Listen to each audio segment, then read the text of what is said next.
Welcome back into the Motor Index, folks. And well, the dust has officially settled on the greatest weekend in motorsports, and we now turn our sights to the second half of the regular season, which starts at Nashville Superspeedway this weekend. Night race, believe it or not, should be pretty entertaining. Nashville has proven over the years to be a pretty entertaining track. I'm going to get into some of the past history of the Cup Series since it has returned to this racetrack, or I guess started racing at this racetrack. But yeah, so coming off of last week's phenomenal Coca-Cola 600, where Ross Chastain was able to steal the victory from William Byron. Um, should be honestly a really good opportunity for Chastain to repeat potentially, which I'll get into some of that when we get into my race picks and such. But yeah, Nashville, it's a big weekend for several reasons. I think one of the big reasons is second week on Prime. How does the viewership numbers stack up to this previous week? We saw a little bit of a decrease as far as your year over year with the Coca Cola 600, but when you looked at some of the underlying statistics, they did improve significantly with younger people, and that average age of viewer did get I believe it was 6 years younger. So, some great stuff there. A lot of work to still do. Love the broadcast. I'm actually, after this, I'm going to record a video regarding, my full thoughts on what I thought of the Prime broadcast and everything. To say the least, really liked it last week. And I think they have very minimal things to tweak heading into this week, but it's just about getting those people to actually get involved and tune in instead of saying so hardlined on, the cable, mentality. They're practically offering it for free with the 30-day free trial. So would like to see some more people hopefully getting, set up with that this week, and hopefully those numbers remain pretty steady and good for the series. So it'll be, like I said, it's a night race. It'll start, I believe, right kind of as the sun's setting and then head into the dark, which kind of like last week will certainly play a factor in terms of the strategy and the setups and stuff. That'll be a very interesting storyline to watch as the race progresses, and how, who stays up front, who maybe does not stay in the front, and who maybe makes their way to the front as the night falls. But should be super interesting. Another aspect of Nashville, or I guess storyline, if you will, that I'm following heading into the weekend will be the championship potential that Nashville has. And I'm not saying they have to make some improvements to the track in terms of the facilities for sure if they want this to be a championship racetrack. But you got to say, Nashville does check a lot of the boxes that people want for a championship track. It's fairly entertaining racing. It's in a huge market that NASCAR could really, really profit off of. And I think oh, and that's the other thing. The weather wise, it should be pretty decent weather at that time of year in Tennessee.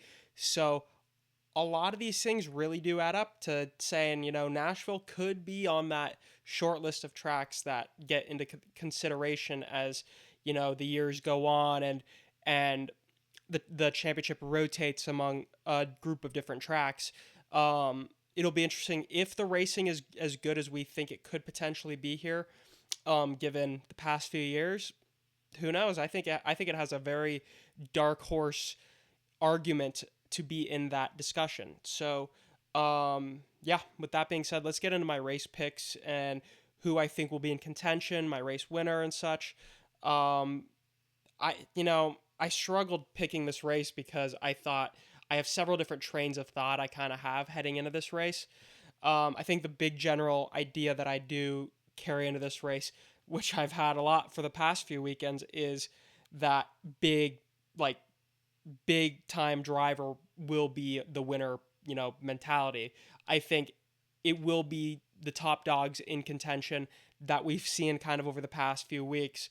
But as far as my race pick's concerned, I'm doing it again just like I did last week. I think Kyle Larson's going to win. I think with how last week went, and I kind of carried the same mentality last year after the failed double attempt. I picked Larson at Gateway and it didn't go over so well, but I think with how good they've been on intermediates, with how last week will probably get in Larson's head and really motivate him and fire him up heading into this week, I'm going with Larson to win. He's dominated here before, big time dominated. So I know he has the capabilities of doing it here, and with how good he's been on the intermediate tracks this season, I think it's at bare minimum he'll contend, but I think I'm going with Kyle Larson to win this race. I just think the motivation factor from last week is going to be too strong. Um, I don't know if it'll be dominating fashion or not. There's a very good shot it could be, but we'll see. There's been some really good cars on these intermediates, which I'm going to get into right now. So William Byron, somebody I expect to contend. Danny Hamlin, somebody I expect to contend. Seeing a pattern here from the past few weeks. I mean, that's kind of what happens when you get a lot of, similar type racetracks in a row. Um, you're going to see a lot of the same guys get, picked. So, William Byron, Denny Hamlin, Ross Chastain, like I mentioned, if this wasn't Nashville, maybe I wouldn't be picking Chastain. But given last week, given the track we're heading to this week, I do think he's going to be in contention. Now, does he win? I don't know. He was certainly in the mix last year to win, didn't get it done. Obviously, crazy, way that race went down, but um, yeah. And then I got Ryan Blaney. I think Ryan Blaney will be in contention. I don't want to throw Logano into that mix, even though what happened last year, we all saw what happened last year. Though I do think that is a more impressive win than people give it credit for. It's not something like I understand why that win came to fruition. It was not because of Logano's raw speed. It was because of the strategy. It was because of the fuel save, which remarkable. Not taking anything away. It was impressive. But as far as do I think Logano comes in here or Penske is in as a whole because of other various circumstances, do I think Penske as a whole is going to be bringing the speed this weekend? I don't know, and I don't want to be the guy to just say Logano. But I do think Blaney, just given the overall, you know, speed that team has had, I do think will be in the mix in some capacity this week.